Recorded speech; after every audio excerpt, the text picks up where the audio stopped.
आज आपण असा फणस कोफ्ता बनवतोय की जो एकदा खाल तर चिकन सुद्धा विसराल. एकदम मऊ, स्पायसी, चटकदार आणि तोंडात विरघळेल असा.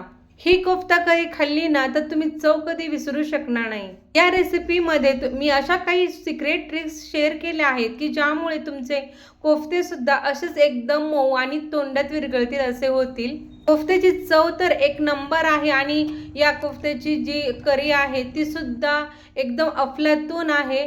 आणि हे बघा, इथं आपण कोफ्ते या रश्श्यामध्ये घातलेले आहेत, चांगले मुरले आहेत आणि एकदम स्पायसी अशी ही कोफ्ता करी तयार झालेली आहे.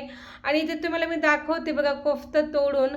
आणि इथे कोफ्त्याचं टेक्स्चर एक वाव, एकदम मस्त झालेलं आहे. हॉटेलपेक्षाही भारी कोफ्ता करी तुम्ही आता घरी बनवू शकणार आहे. या फणस कोफ्ता करीची फुल रेसिपी तुम्हाला पाहिजे असेल तर या व्हिडिओ खाली असलेल्या त्रिकोणी बटनमध्ये असलेल्या लिंकवर क्लिक करा आणि फुल रेसिपी पहा. आणि हो, जाता जाता आपल्या रेसिपीला लाईक पण करा. Bye bye.